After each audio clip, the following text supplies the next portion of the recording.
sejam bem-vindos a mais um episódio do podcast Qualquer Dia é Muito Tempo, número 93. Eu juro que já tentei arranjar formas alternativas de começar estes podcasts, a não ser a dizer bem-vindos a mais um episódio do podcast, mas não consigo. Eu sinto que só consigo desencadear a minha linha de raciocínio se disser estas frases no início. Portanto, vamos aceitar que isto vai ser assim até ao fim dos meus dias, ou até ao fim dos dias deste podcast. Se for muito chato, digam-me que eu tento melhor e mais. Eu tento ser uma pessoa melhor para vocês. Se não vos incomodar, melhor ainda, porque para mim é mais fácil assim. Já há 93 episódios que eu digo exatamente a mesma coisa assim que inicio o episódio, portanto, se calhar isso nunca vai mudar, não é? Então, pessoal, como é que vocês estão? Esta semana eu comecei a gravar isto e de repente percebi que tenho frio, mas já não me vou levantar nem me vestir, vou só aguentar. Pode ser que, entretanto, a coisa aqueça. Estamos naquela fase em que não está nem frio nem calor. Eu juro, há muita gente que gosta de meias estações. Eu não adoro. Aliás, vamos já começar pelo ódio de estimação. Podemos? Ódio de estimação desta semana, meias estações. E sim, eu percebo o porquê da maior parte das pessoas gostar de meias estações, porque não morremos de calor como no verão, nem morremos de frio como no inverno. Eu entendo isso, mas há uma coisa fixe, tanto no verão, embora eu não goste do verão, vocês sabem disso, tanto no verão como no inverno, que é, no verão uma pessoa sabe que vai ter calor, e no inverno uma pessoa sabe que vai ter frio. E isso faz com que saibamos o que vamos poder vestir. Eu no inverno sei que tenho que pôr ou uma blusa de interior, uma blusa, sei lá, de malha por cima, e sair, ponho um casaco, um cascola, enfim, sei que estou quentinha e confortável. E no verão é o mínimo possível, não é? Na primavera e no outono acontece um fenómeno que é nunca saber, nunca estar bem vestido de acordo com a temperatura que vai estar. Agora então, que as meias estações já eram chatas desde sempre, agora então que o clima é todo mamado, elas ainda são mais mamadas. Então imaginem, ontem foi dia 1 de novembro, feriado. E como eu tinha o Duarte em casa, estar em casa o dia todo é completamente inconcebível para quem tem crianças pequeninas. Quem é pai ou tio ou convive constantemente com crianças pequeninas sabe que estar o dia todo dentro de casa é um martírio para eles e para nós. Então nós estávamos em casa, tipo meio da manhã, o que é que fazemos? Temos que fazer qualquer coisa hoje, senão vai ser uma seca. Entretanto, depois do almoço decidimos ir dar uma volta à Baixa de Lisboa.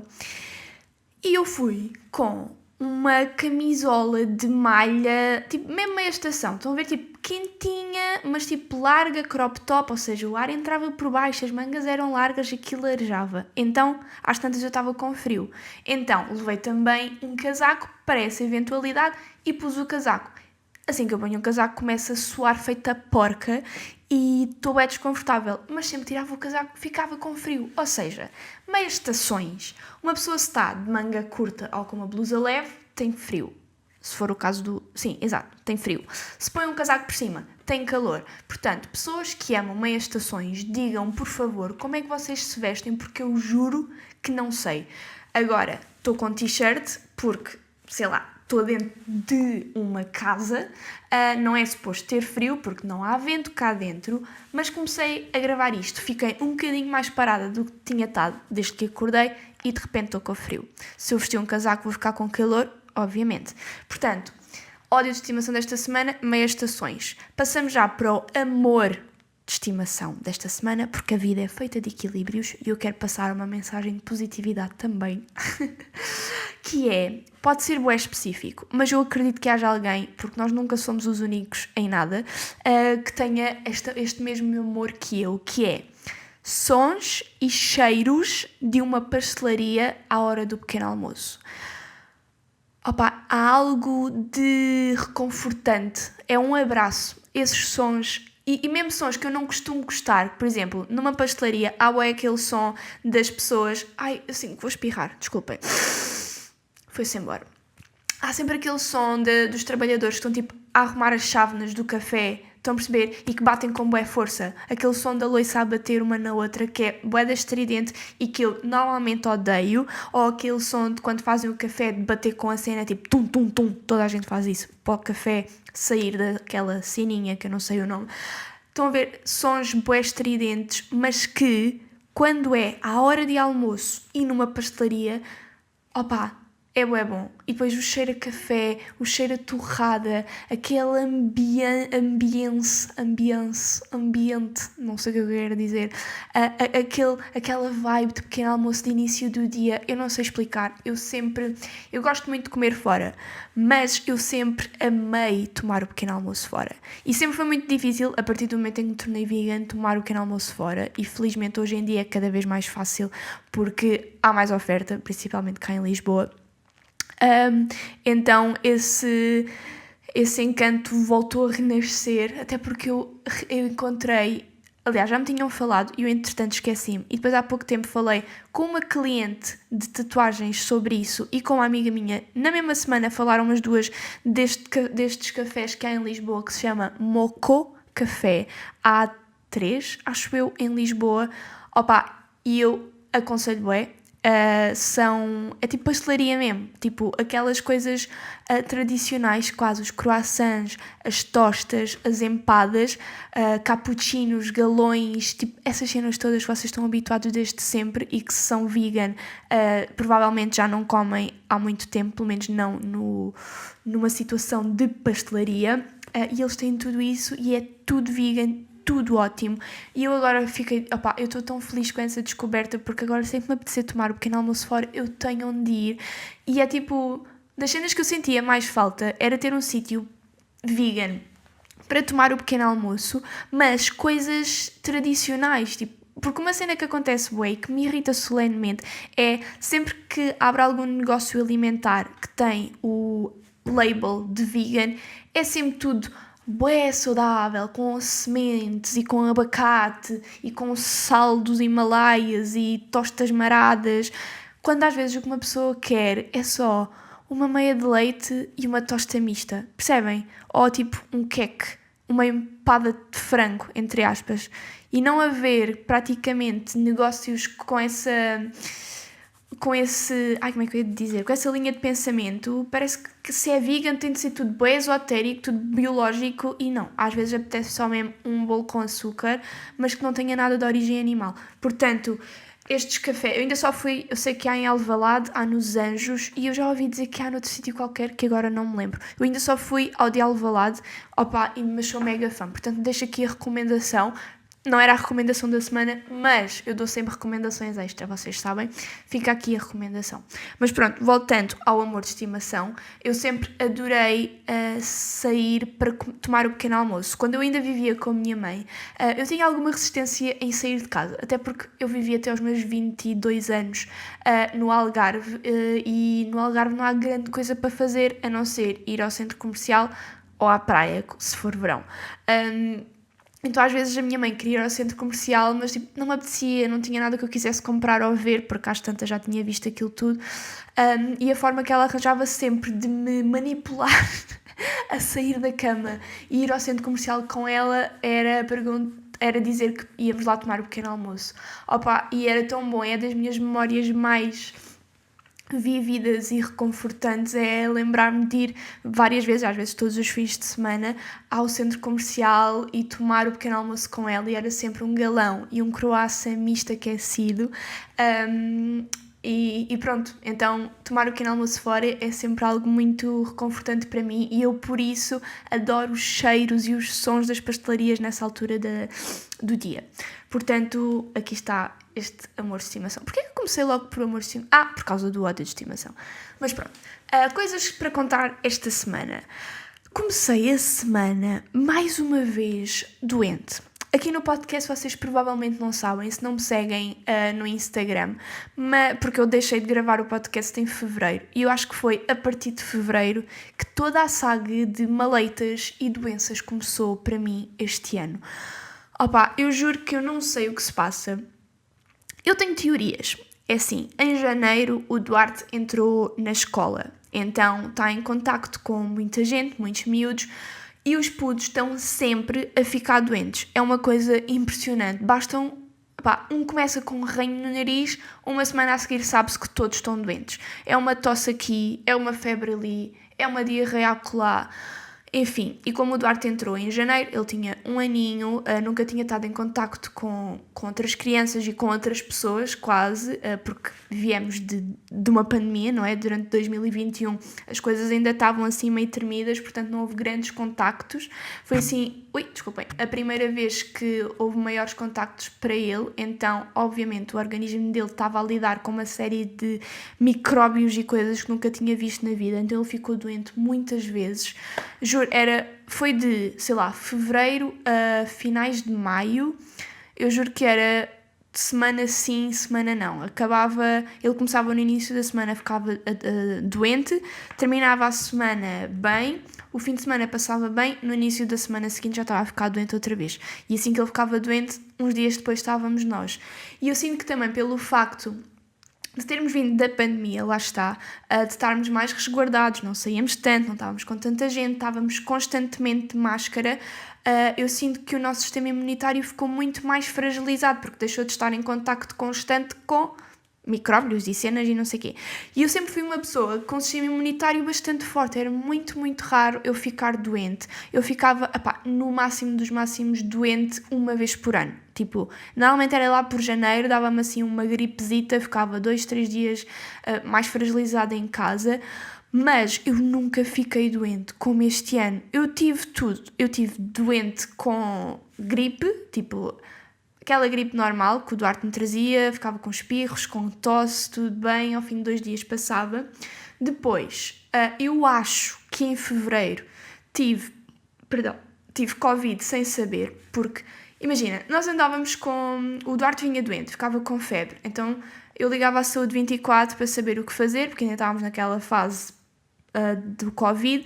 Eles diziam que o Duarte tinha de fazer o PCR, marcávamos o PCR para o dia a seguir, vinha negativo. Se ele vinha negativo, nós ficávamos, ok, não é Covid, então não era Covid. Ele voltou para a escola, mas ele estava com tosse. Nós estávamos com tosse durante vários dias, fizemos bué de testes, autotestes, aqueles testes de casa que se comprava na farmácia e que se compra ainda, não é? Eu tenho bués em casa ainda.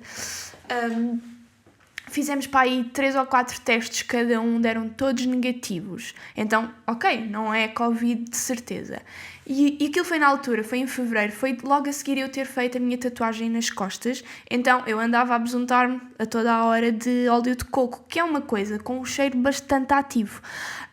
E houve um dia, foi numa fase em que o Duarte dormia muito mal, por estar doente, que ele decidiu acordar para ir às 4 da manhã e nós fomos os dois para a sala ver desenhos animados e não sei o quê, e às tantas pego no frasco de óleo de coco para me besuntar, abro aquilo e percebo que não estou a sentir o cheiro normal do óleo de coco. Eu achei bem estranho, mas como eu tenho rinite, estou sempre ranhosa, o meu olfato não é grande coisa porque eu estou constantemente entupida, achei que fosse isso, assoei-me para tirar a ranhoca toda que tinha no nariz. Voltei a enfiar o nariz dentro do frasco do óleo de coco e percebo que continuo sem sentir o cheiro. Achei aquilo um bocado estranho. Fui à casa de banho, pego no meu frasco de perfume. Perfume é perfume, não é? Se vocês cheirarem o perfume mesmo na ceninha, é forte. E eu sentia, 10% do cheiro, no máximo. E eu percebi, se calhar isto é Covid. Voltei a fazer um teste. E deu negativo. Portanto, olha, eu caguei. Porque, para ser honesta, eu não queria ficar em isolamento em casa com um bebê. E, entretanto, já me tinha passado... Nós já não tínhamos sintomas nenhuns. Aquilo foi pós, supostamente, contágio. Já não tínhamos tosse, já estávamos todos bem. Porque só houve tosse, não houve febre, não houve mal-estar. Era só tosse chata, percebem? Eu, de repente, estou sem olfacto, portanto, eu suspeito que tive Covid. Mas nunca foi confirmado, porque nunca nenhum teste veio positivo. Portanto, fevereiro, provavelmente, tive Covid.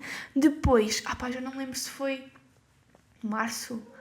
Uns tempos depois, acordei um dia, aliás, eu estava a deitar o Duarte, ele adormeceu, estava a dormir para aí há meia hora, de repente acorda exorcista com um jato de vómito, vocês não estão bem a ver, eu assustei-me bué, ele estava a dormir de barriga para cima e de repente vomita, o vómito volta para trás, cai em cima da cara, escorre assim pelo pescoço, pelo cabelo.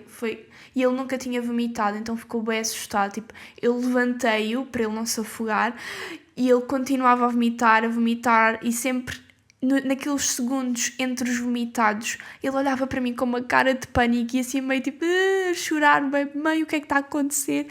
E eu tipo a tentar acalmá-lo, obviamente ele estava assustado, mas eu não queria passar-lhe ainda mais medo, então eu estava a tentar agir de forma calma, a abraçá-lo enquanto ele se vomitava para cima de mim, não é? A abraçá-lo, fazer vestinhos nas costas, dizer que estava tudo bem, que já ia passar, não sei o quê. Entretanto passou, limpei-o todo, ele voltou a adormecer, dormiu a noite toda e no dia a seguir estava top. Parecia que não tinha acontecido nada. E nós, ok, boa, foi só tipo, qualquer coisa que caiu mal, enfim. Entretanto, a meio dessa manhã, eu começo-me também a sentir bué da mal disposta, mas eu achava que era fome. Então, tipo, pego numa maçã, que eu nem sou de comer fruta, mas naquele momento, como eu estava mal disposta, estava tipo meio enjoada, mas também sentia que tinha fome. Então, maçã é uma coisa leve, enche a barriga, decidi comer uma maçã, comi aquela maçã a muito custo e fui-me sentindo cada vez pior, cada vez pior, cada vez pior, até que vomito. Eu tipo, ok, provavelmente o que o Duarte tem é uma gastroenterite viral, provavelmente apanhou na escola, trouxe para aqui, agora tenho eu. Tipo, vomitei várias vezes, sempre que bebia ou comia alguma coisa, saía tudo, tive a manhã toda assim. Ok, isto vai passar. O Duarte, obviamente, não foi à escola nesse dia. Entretanto, começo a ficar com dores de barriga horríveis, mesmo tipo de estar no sofá a contorcer-me toda. Sempre a vomitar, sempre que tentava comer alguma coisa ao fim, tipo 5 minutos no máximo saía. Vou ficando cada vez pior, cada vez mais fraca. Às tantas, tipo, eu digo mesmo ao Ricardo, tipo, olha, não dá, eu tenho de ir ao hospital porque eu não estou a aguentar estas dores, este mal-estar. Entretanto, tipo, estou fraca, mas tipo, fraquíssima, ao ponto de dar 3 passos eu sentia que ia morrer, literalmente. Eu fui no carro com o Ricardo e o Duarte, não é? Estava atrás e eu ia com a cabeça entre os braços, tipo, em cima das pernas, eu juro que sentia que estava a falecer. Assim que estacionámos em frente ao hospital, eu saio do carro para ir para as urgências, dou 3 passos, tenho que me sentar no meio do chão, porque parecia que ia desmaiar a qualquer momento. Nem sei como consegui levantar-me e ir a pé até às urgências. O Ricardo e o Duarte não podem entrar, porque ainda estávamos com restrições de Covid, ficaram à minha espera na rua.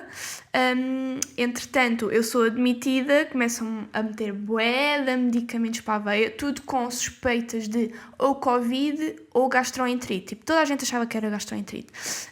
Até a médica que me viu no início, tipo, não sei o que, isto provavelmente é gastroenterite, levaram-me para lá, fizeram uma análise, tudo e mais alguma coisa, tipo, tiraram-me sangue, como é que se chama? Aquela coisa do Covid? Sirigaita? Não é sirigaita. Ai, sirigaita.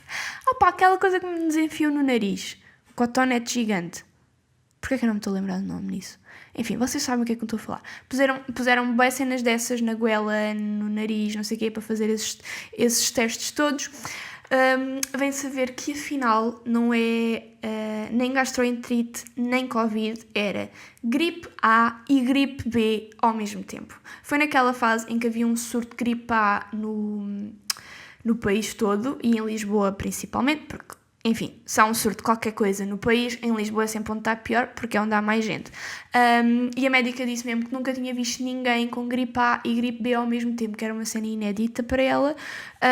E eu estava assim tão fraca, porque eu achava que não, mas estava cheia de febre. E foi o que me valeu, porque se não fosse febre, eu tinha recebido a pulseira verde e ia ficar imenso tempo à espera de ser atendida, e como tinha febre, deram-me a pulseira amarela e eu fui logo lá para dentro, porque também não estava muita gente, era um hospital privado, era bué...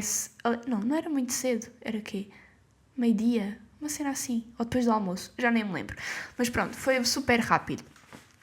Entretanto, eu como disse ao Ricardo que estava agora a levar soro e medicação através da veia, eu sabia que aquilo ia demorar algum tempo. Quando é cenas pela veia demora sempre bué, porque eles metem tipo sacos de 50 litros ali pendurados naquela cena e aquilo cai gota a gota. Dá para perceber logo quando é que vai demorar muito tempo ou não. Então eu disse ao Ricardo, olha, mais vale ir para casa com o Duarte que quando eu estiver despachada digo. Entretanto, o Ricardo põe o Duarte no carro, começa a andar, tipo, a meio do caminho, vomita-se todo também, tipo, em andamento.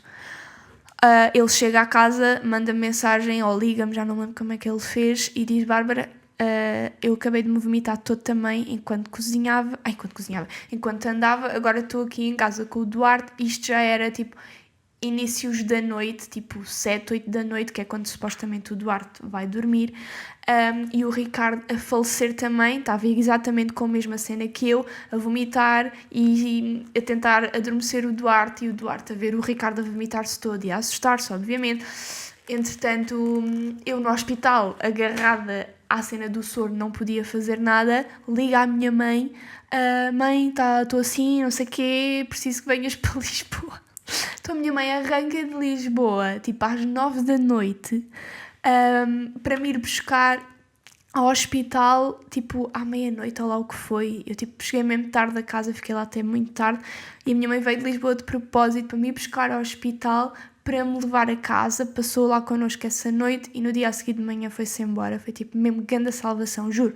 Quem tem uma mãe tem tudo. Pronto, tive gripe A e gripe B, foi das piores coisas que eu já tive na vida, juro. Parecia que eu ia morrer. E, opá, não dá para explicar. Quem já teve gripe A sabe do que é que eu estou a falar. Mas depois é uma cena muito estranha, porque vocês estão tipo 1 dia, 2 dias com aquilo no máximo e parece que desaparece de repente. Estão a ver tipo um arroto? Parece que vocês dão um arroto e a gripe A baza. Não é uma cena gradual, é muito estranho. Mas dura ali 2 dias no máximo. Enfim, recupero da gripe A. Ao fim de 1 a 2 semanas, provavelmente tive outra gripe qualquer por causa do Duarte. E, de repente, fico com o quê? Infecção urinária. Mas, tipo, eu já tinha tido infecções urinárias, infelizmente. Já sabia que, tipo, qual era a sensação, qual é que era o motivo provavelmente daquilo ter acontecido. E eu, ok, na boa, isto ainda está aqui só um ardorzito, vou beber boa água a ver se isto cura. Fui adiando, até começar uma dor horrível nas costas. Parece tipo uma espécie de dor de burro, só que constante. E eu tenho uma amiga minha que também é perita em infecções urinárias, olá Inês, que me disse, Bárbara, vai já ao médico, que isso pode passar para os rins, já me aconteceu, é bem horrível, tem cuidado, lá. Pronto, é isto que eu queria dizer. O que é que eu fiz? Ignorei, porque achava que com a minha garrafinha de água ia resolver o assunto. Resumindo, não resolvi, fui parar ao hospital de urgência com uma infecção urinária grave que já estava a passar para os rins. A dor, eu não vos sei explicar a dor. Era completamente... Não dava para fazer nada. Eu mexia-me, doía. Eu respirava, doía. Eu pegava no Duarte, doía. Então fui mais uma vez internada. Mais uma vez a levar medicação na veia durante várias horas. Com medicação, eu já nem me lembro. Foi tantas vezes a ir ao médico, com tanta coisa diferente em tão pouco tempo, que eu já misturo umas vezes com outras. Mas eu lembro-me que tive antibiótico 1 semana e depois fui vista outra vez, as cenas ainda estavam boas, então tive de antibiótico mais outra semana, depois tive que fazer análises para ter certeza que já estava livre das bactérias. Tive mesmo mal. Se eu tivesse esperado mais 1, 2 dias, eu tinha metido mesmo em sarilhos, porque aquilo estava mesmo grave. Enfim, então eu este ano já tive bué da cena e depois esta segunda-feira, isto para culminar, pronto, em maio, a última cena que eu tive foi esta coisa da infecção urinária. Passou-se o verão, que é sempre uma altura fixe para uma pessoa não estar doente, não é? Agora começa o tempo a piorar outra vez e segunda-feira acordo bem mal disposta, tipo enjoada. Estava mesmo enjoada, tipo só de pensar em comer dava-me vontade de vomitar. estava tipo bué fraca, quando estava em pé sentia-me mal, e pronto, tive assim a manhã toda, tinha 2 sessões de tatuagens marcadas para esse dia, ia ter o dia cheio de tatuagens, porque de manhã era a manhã toda, várias tatuagens à mesma pessoa, entretanto eram tipo 6 da manhã, porque nesse dia o Duarte decidiu acordar às 5h30 por causa da mudança de hora. Eram 6 da manhã, eu estava-me a sentir bem mal, eu tipo, ok, eu vou já mandar mensagem às pessoas que tenho marcadas, que é para não estar a desmarcar super em cima da hora, embora seja em cima da hora porque era o próprio dia, não é? Mas desmarquei logo assim que percebi que me estava a sentir mal, e ainda bem, porque depois foi o dia todo em conchinha no sofá, a sentir horrivelmente, a vomitar outra vez. Juro, sempre que eu comia vomitava outra vez. Não foi gripar, felizmente, e eu tinha noção disso, porque não me senti, apesar de estar muito mal disposta, era uma cena de tipo náuseas, enjoada. Não era aquele sentimento de morte constante como eu tive com a gripe. Era só tipo sentir mal, não ter apetite, e sempre que comia alguma coisa ficava pior e acabava por vomitar. Mas pronto, ao fim do dia comecei a melhorar e no dia seguinte já estava infinitamente melhor. Já não estava enjoada, já conseguia fazer praticamente tudo, só estava ainda ligeiramente fraquinha. Hoje, passados 2 dias, estou a 100% outra vez. Portanto, foi assim uma gastroenterite viral, provavelmente, muito leve, porque o Ricardo já tinha estado igual há 2 dias. Portanto, foi ele que me passou. Felizmente, o Duarte está top.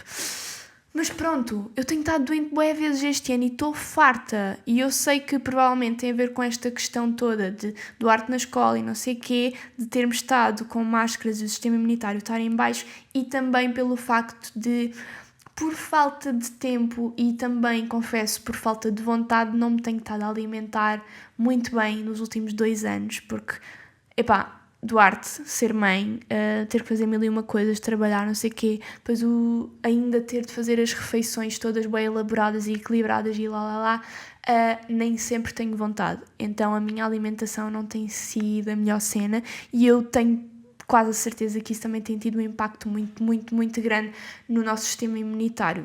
Portanto, é algo que eu estou a tentar melhorar, porque eu sei que a alimentação é grande parte da nossa saúde, e eu tenho estado a descurar um bocado isso. E como não quero que isto volte a acontecer, e vamos entrar agora na pior fase, que é o inverno, não é? Temos que nos munir todos de saúde através da alimentação. Portanto, olhem, fica aqui a minha dica para vocês esta semana: comam bem, para não estarem sempre doentes como eu, porque eu não era esta pessoa. E pronto, olha, e uma cena que me aconteceu pela primeira vez no dia em que estive doente, que foi segunda-feira, o Duarte foi para a escola, então eu estive o dia todo no sofá, e como estava doente, estava fragilizada, estava bué sensível, então tudo o que eu via me fazia chorar, e às tantas comecei a sentir bué saudades do Duarte, mas tipo a um ponto extremo que eu comecei a chorar de saudades por ele. E isto nunca me tinha acontecido. Tipo, eu amo do fundo do meu coração, mas aquelas horas que ele vai para a creche para mim são sagradas, porque é tempo que eu tenho para fazer as minhas coisas, ou para não fazer nada, para me dedicar a mim, que tenho tempo para respirar e ser a Bárbara, para além de mãe, percebem? Então eu nunca sinto muitas saudades dele, porque estou com ele de manhã, estou com ele à tarde, e sei que durante o dia ele está bem entregue e eu tenho tempo para as minhas ceninhas. Mas naquele dia eu estava com umas saudades dele absurdas. E é engraçado perceber, e é mesmo verdade, tipo, obviamente nós gostamos logo dos nossos filhos quando eles nascem, por mais que eu não tenha sentido logo aquele amor arrebatador, e já falei disso várias vezes em vários sítios, eu senti logo a necessidade de o proteger, obviamente, e gostava dele, pronto. Mas é um amor que se vai construindo ao longo do tempo, é mesmo, tipo, cada dia que passa nós gostamos um bocadinho mais dos nossos filhos. E o Duarte está agora numa fase que eu gosto tanto, juro, ele está tão giro, a personalidade a surgir e não sei o quê, eu sou completamente obcecada por aquele miúdo. Ele é tão engraçado e é tão doce e tão... Opa, é mesmo fixe ver a personalidade a surgir, tipo, ele já fala, e depois ver as coisas que ele... é muito engraçado ver aquilo, aqui os miudinhos assim tão pequeninos. O Duarte está 3 meses de fazer 2 anos, então, tipo, ainda é bem pequenino, mas já começa a perceber coisas e a ter raciocínios e a dizer frasesitas muito curtas. E é engraçado perceber aquilo toma atenção. Tipo, às vezes nós fazemos ou dizemos coisas que para nós nem nos apercebemos e ele fixa aquilo e depois imita. E é muito giro ver essas coisas a acontecer, é mesmo ver uma pessoa a surgir do nada, percebem? E eu estou a adorar esta fase. Eu sinto que ali, a partir dos 14, 15 meses, começa tudo a ficar mais giro e mais fácil, porque como eles começam a comunicar um bocadinho mais, já não é tanto aquele jogo de adivinhação que é durante o primeiro ano, que às vezes chega a ser angustiante, que é uma pessoa ter quase que apontar num papel quais são as possíveis causas e ir eliminando, porque os bebés não falam e não conseguem dizer-nos o que é que se passa. E agora não, ele já consegue dizer quando é que quer comer, quando é que tem fome, quando é que tem sede, já é mais fácil perceber quando é que tem sono também, começa a esfregar os olhos, ou vai buscar o cãozinho dele, que é sempre o bonequinho que ele usa para dormir. Então é tudo muito mais fácil e muito mais giro, porque ele próprio é mais engraçado. Então eu acho que também por isso eu agora ainda gosto mais dele, cada vez mais, sinto mais falta dele quando ele não está em casa. E eu comento isso com o Ricardo muitas vezes, que às vezes ele não está cá em casa e acontece qualquer coisa, ou a gente vai sair, a gente sai para algum lado, vê um cão, por exemplo. Nós sabemos que ele é obcecado por cães, então é quase como se conseguíssemos, ao vermos um cão, conseguimos logo ouvir na nossa cabeça a vozinha dele a dizer cão, cão, cão, e parece que a ausência dele se torna ainda maior, percebem? Então pronto, é muito giro perceber a forma como os nossos sentimentos para com os nossos filhos também se vão alterando ao longo do tempo. E pronto, achei por bem comentar é porque eu achei-me super ridícula. Eu no sofá, doente, sozinha, em conchinha, a chorar, com saudades do filho que tinha visto há 2 ou 3 horas e que ia ver 2 ou 3 horas depois. Mas pronto. E nesse dia também, como estava, obviamente, uma pessoa doente fica muito mais sensibilizada, estava mais cabisbaixa, mais tristinha. E quando eu estou assim, começo logo com crises existenciais super profundas, de como tinha desmarcado as sessões de tatuagem que tinha nesse dia. Eu começo logo, sempre que eu faço isso, fiz isso já mais vezes do que queria, porque já estive doente muito mais vezes do que eu queria, e eu só desmarco quando estou mesmo doente ou quando acontece alguma desgraça, e é das cenas que eu mais odeio fazer, porque eu sei perfeitamente que a grande maioria das pessoas que vêm tatuar comigo trabalha, não é? Então, muitas das vezes marcam em dias de folga ou tiram um dia específico de folga para vir tatuar, ou tirar amanhã, ou vem de férias, ou vem de propósito, não sei de onde. Já me aconteceu pessoas virem de Aveiro, do Porto, Viana do Castelo, do Algarve, de tatuar comigo de propósito. Então imagina o que é uma pessoa fazer uma viagem dessas e eu desmarcar no próprio dia, juro, é horrível. Então, como eu tinha feito isso, felizmente as 2 pessoas eram aqui de Lisboa, o que torna tudo um bocadinho mais fácil. Eu desmarquei, mas fico logo com aquela cena, tipo, fogo, agora vão achar que eu sou pouco profissional, e mesmo que venham tatuar comigo à mesma, não vão querer repetir, vão achar que eu sou, bué... como é que é? Estão a faltar bué palavras, que raiva! O contrário de responsável, irresponsável. Vão achar que eu sou irresponsável e vão falar mal de mim às pessoas, e eu nunca mais vou conseguir ser uma tatuadora de sucesso e viver disto, e enfim, já fazer ganda drama, e eu perguntar-me, mas será que eu quero ser mesmo tatuadora? Será que gosto disto e não sei o que mais? E às tantas, vi qualquer coisa em que um programa de televisão, em que alguém disse a seguinte frase: a vida é curta demais para não se fazer o que gosta. E veio-me fiquei com essa frase na cabeça. Obviamente não é nada inovador, já toda a gente na vida ouviu ou disse esta frase. O que é verdade, ou seja, passa tudo tão rápido que é estúpido nós não fazermos o que gostamos e o que nos dá prazer, mas também é uma frase que obviamente vem de um lugar de extremo privilégio, porque infelizmente, e ênfase no infelizmente, a maior parte das pessoas não se pode dar ao luxo de fazer o que gosta, não se pode sequer dar ao luxo de sonhar, porque tem que trabalhar para ganhar dinheiro, para sobreviver, para dar de comer aos filhos, aos pais, a si próprio, a pagar renda. A vida hoje em dia está muito complicada no que toca a preços, seja do que for, seja de casa, seja de comida, seja de luz, seja de água, seja de internet, é tudo caro. E as pessoas ganham muito mal na maior parte dos casos.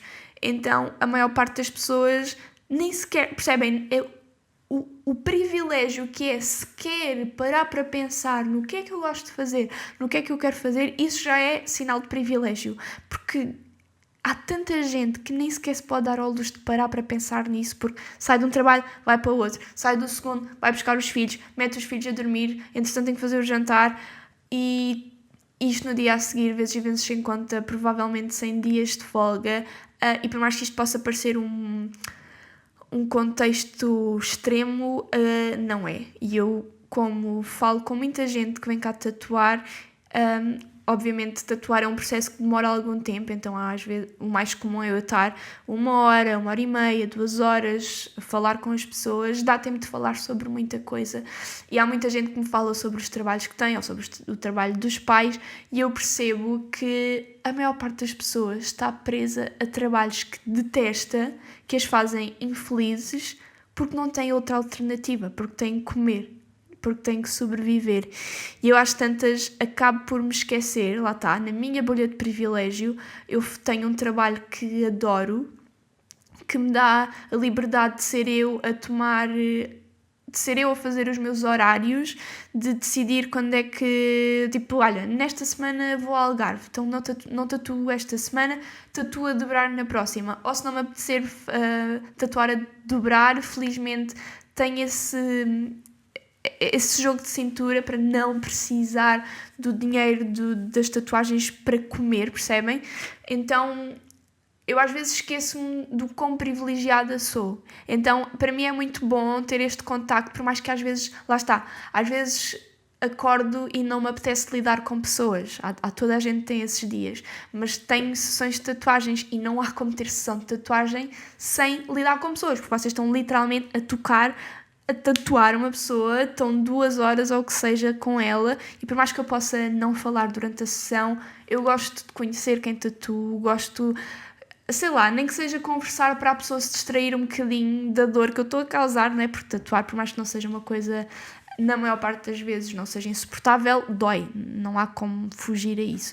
Então eu gosto de tentar fazer com que as pessoas se abstraiam um bocadinho disso ao conversar com elas, não é?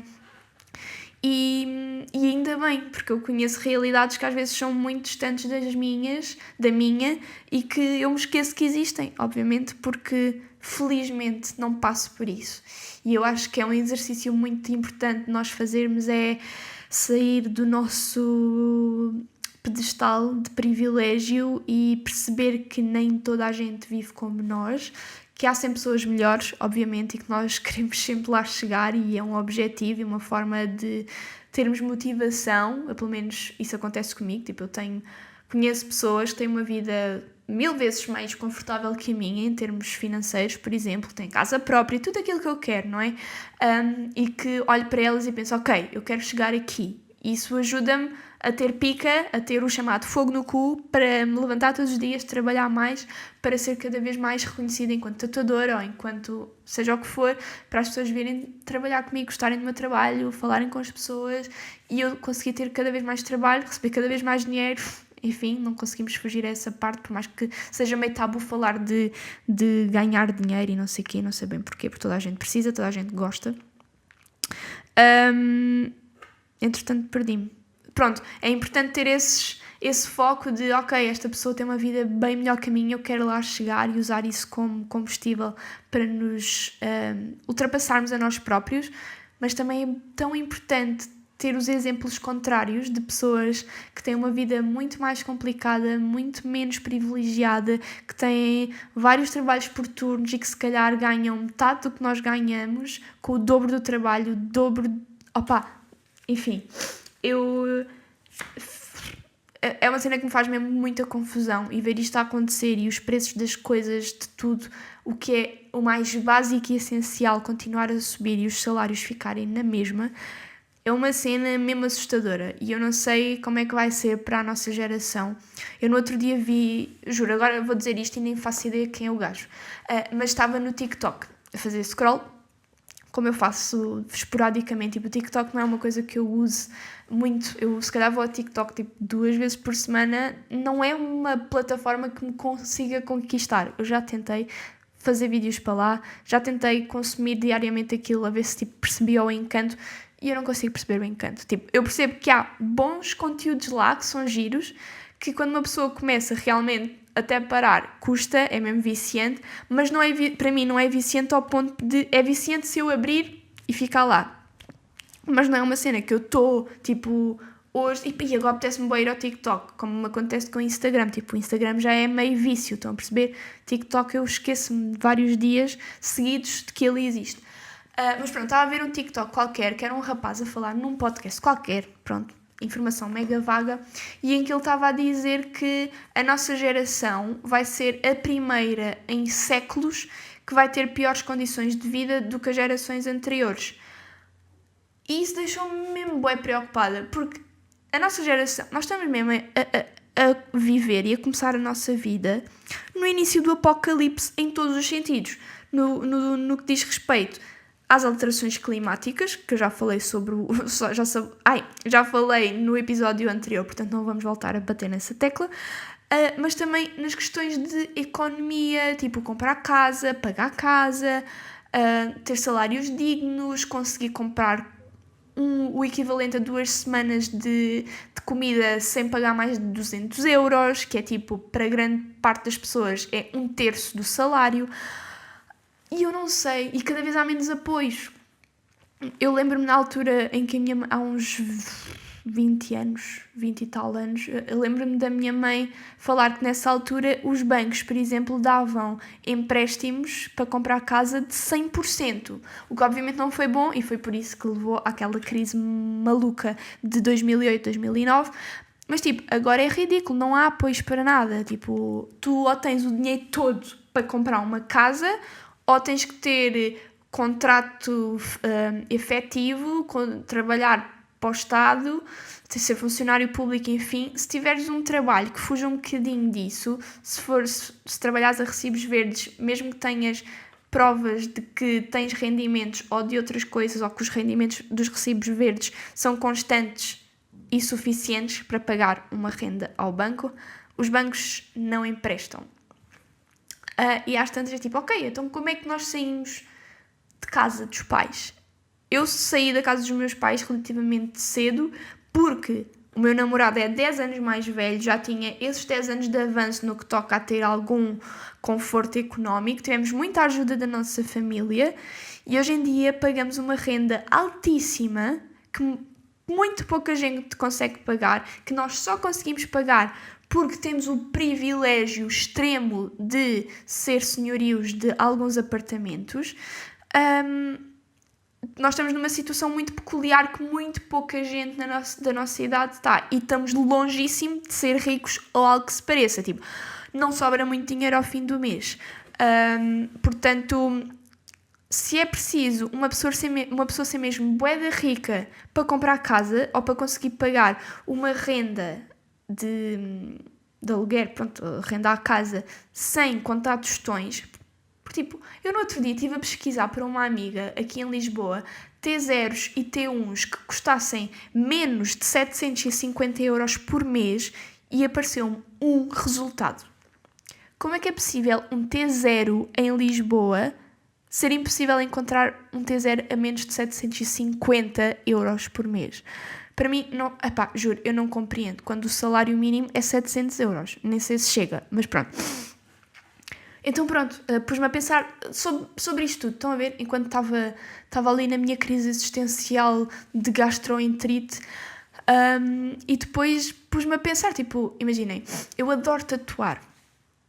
Amo mesmo a tatuar e sou todos os dias grata por este trabalho de conseguir fazer dinheiro, conhecer pessoas incríveis. Eu já fiz amigos para a vida, que eu sei que são para a vida, que foram clientes meus e que, durante aquelas horas em que estivemos a tatuar, nos demos super bem, continuámos a falar depois disso, entretanto já nos encontramos e somos amigos verdadeiros amigos uns dos outros. Dá-me estabilidade financeira e trabalho com uma coisa que eu adoro, que é desenhar e tatuagens. Portanto, eu sou infinitamente grata a tatuar, a ser tatuadora. Eu nunca dou por garantido e amo, mas eu não vos vou mentir e dizer que esta é a paixão da minha vida, o meu sonho. Eu quando penso, ok, se só pudesses fazer sem pensar em dinheiro, em absolutamente nada, em termos de paixão, qual é a tua verdadeira paixão? Se pudesses fazer isso só para o resto da tua vida, o que é que seria? E para mim a resposta é fácil, seria escrever. Eu pensar nos meus dias, podê-los dedicar somente à escrita, a escrever. Eu já editei um livro há 6 anos, já foi há muito tempo.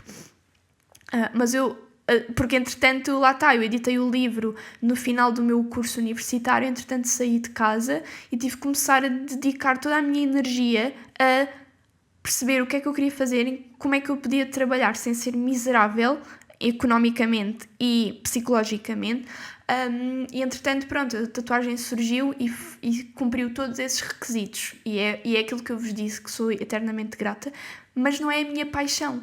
Então eu sinto que ando constantemente, como é que eu ia te explicar? A escolher entre ter de trabalhar, não é? A ser tatuadora, porque é o que me dá estabilidade, e de descansar, que também é importante e cada vez mais difícil para mim porque sou mãe, não é? E em poder ou não dedicar-me à minha verdadeira paixão. Eu não escrevo há meses, quase anos, assim, escrever mesmo, escrever, não é só aquelas, olha, tive agora aqui uma ideia para uma frase bonita, deixa-me apontar, não, tipo, mesmo, ok, agora vou tirar esta tarde para escrever sobre, seja o que for, mesmo que não seja para escrever um livro, que é obviamente um objetivo que eu tenho, eu quero escrever mais livros, eu adorava poder dizer que a minha profissão é escritora, isso é o meu sonho. E eu sinto que no outro dia eu estava a ter uma conversa com o Ricardo, estávamos a falar sobre qualquer coisa, e eu disse uma frase super banal, que me saiu, enfim, eu já não lembro sobre o que é que estávamos a falar, e o Ricardo vira-se para mim e diz, olha, eu vou tentar dizer isto sem que sou mal, e disse, eu sei que para mim tu és bem boa a desenhar, és bem boa a tatuar, mas tu para mim nunca vais ser a melhor desenhadora ou tatuadora do mundo, mas se é algo que eu sei que tu és mesmo, mesmo boa, é com as palavras, é a escrever. Eu obviamente não levei de todo a mal o que ele disse, porque eu tenho plena noção que, eu sei que eu desenho bem, mas eu sei que há imensa gente que desenha muito melhor que eu.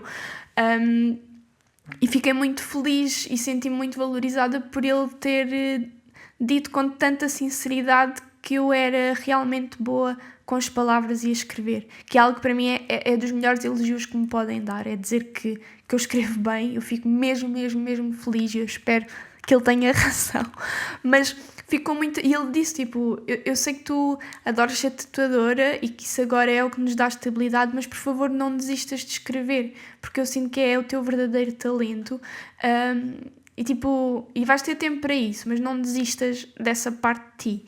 E eu fiquei mesmo emocionada e sensibilizada por ele ter dito aquilo, porque a verdade é que às vezes eu ponho um bocado essa parte de mim e da minha vida de lado, porque por isso simplesmente eu tenho que escolher as minhas batalhas, e eu tenho que escolher entre fazer dinheiro e descansar um bocadinho, ou tipo, não fazer dinheiro e descansar, ou não fazer dinheiro e dedicar-me a essa minha paixão, mas tipo, se estou cansada não vou conseguir ter cabeça para estar a escrever, e se não tiver dinheiro também não, percebem? Então é assim uma giga-joga que eu acho que é uma daquelas constantes da vida adulta que pouca gente nos fala, é essa cena de nós nunca podemos dedicar-nos a 100% ao que gostamos realmente de fazer, a não ser que tenhamos uma sorte desgraçada de ter imenso dinheiro, e dinheiro é tempo, digam o que disserem. Já dizia a Agir, se o tempo é dinheiro, eu vou gastá-lo contigo. Pronto, eu adorava poder gastar o meu tempo a escrever, mas nesta fase da minha vida não posso, porque tenho objetivos concretos que envolvem poupar muito dinheiro, e para poupar dinheiro é preciso fazer dinheiro, e para fazer dinheiro é preciso trabalhar, e para trabalhar não posso descansar demasiado ou gastar o meu tempo com coisas que não dão dinheiro. Enfim, portanto, olhem, aqui fica esta reflexão meio confusa. Acho, eu já estou a falar há bué de tempo. Este episódio vai ser muito longo. Desculpem, malta.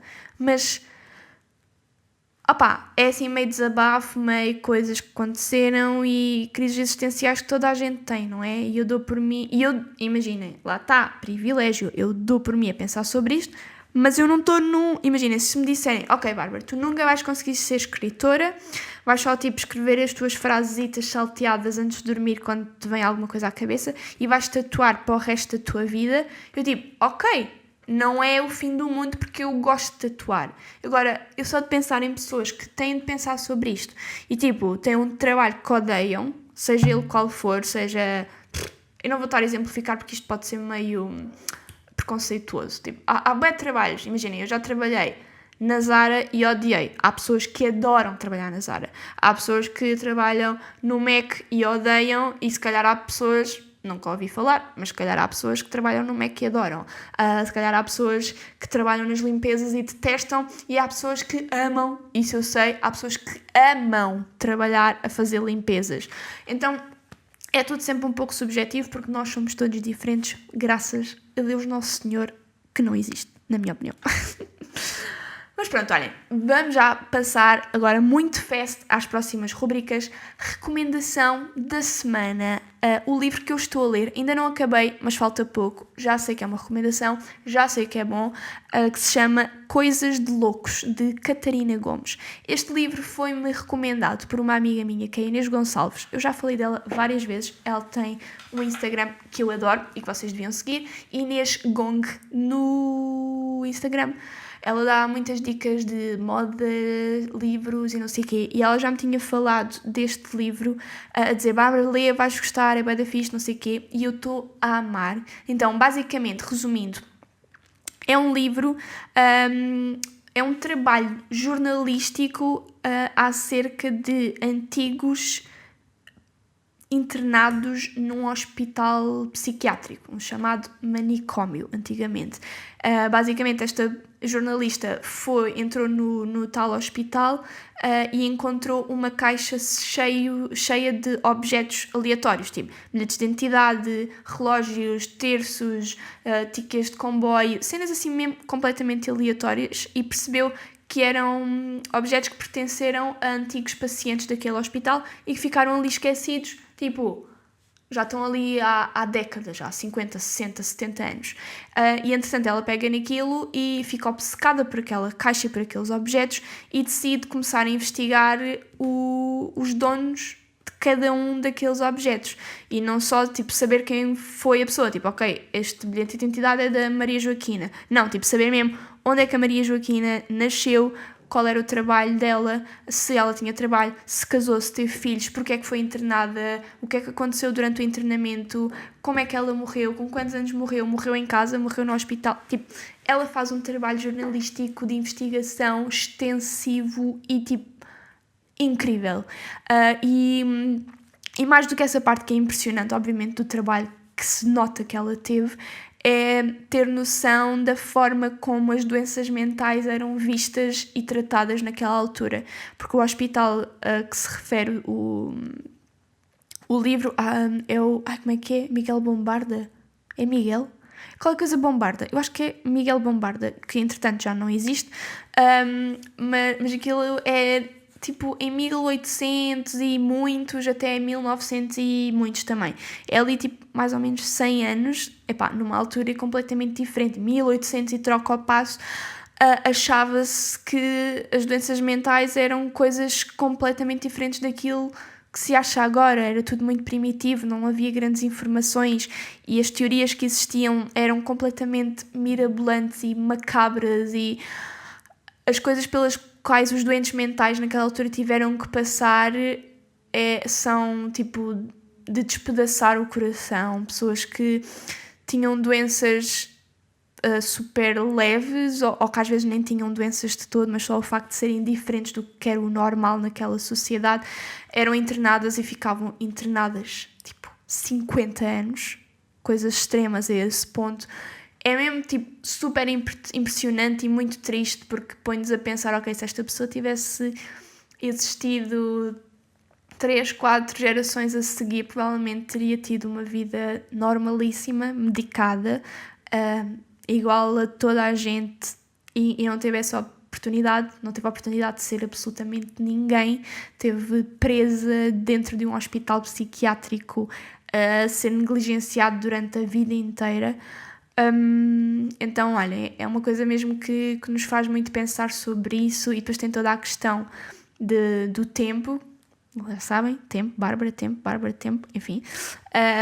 Não só pela questão de ter aquela, como é que aquilo se chama? Uma cápsula do tempo, aquela caixinha com aqueles objetos que ficaram ali esquecidos e que pertenceram àquelas pessoas, mas também os relatos do que era viver com aquelas doenças naquele hospital, naquele tempo, faz-nos viajar um bocadinho no tempo, e eu adoro tudo o que tem a ver com isso. Portanto, aconselho muito a vocês lerem este livro, é mesmo muito, muito fixe. A leitura é fácil, tem fotografias, o que nos ajuda a visualizar melhor as coisas, e eu estou para aí sei lá, 50 páginas de acabar, e já estou com pena, e depois vocês afeiçoam-se às pessoas de que ela fala, e enfim, é muito fixe. Pronto. Passando então à curiosidade aleatória, eu tenho aqui uma coisa. Estas curiosidades são sempre muito engraçadas. E a desta semana é: em média, uma pessoa passará cerca de 6 meses da sua vida à espera que o semáforo passe para verde. 6 meses. Vocês sabem que 6 meses parados é bué de... eu sinto que esta estatística possa estar um pouco desatualizada, porque eu sinto que cada vez há menos semáforos. Não sentem isso? Eu sinto que, felizmente, a maior parte dos semáforos está a ser substituída por rotundas. Eu gosto muito mais de rotundas do que de semáforos. Não sei se vocês são da mesma opinião. Mas mesmo que fossem 2 meses. 2 meses parados no carro a olhar para uma luz vermelha à espera que ela passe para verde é só ridículo. Portanto, olhem, fiquem aqui com esta curiosidade e façam com ela o que bem entenderem. E passamos então para a última rubrica antes de me ir embora, que é a frase lindinha da semana.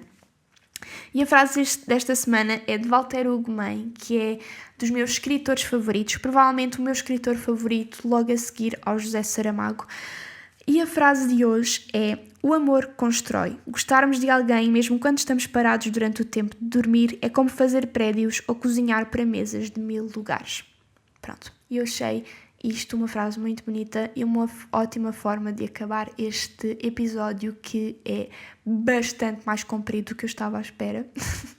Mas espero que tenham gostado e que voltem para a semana. Um grande beijinho e até lá.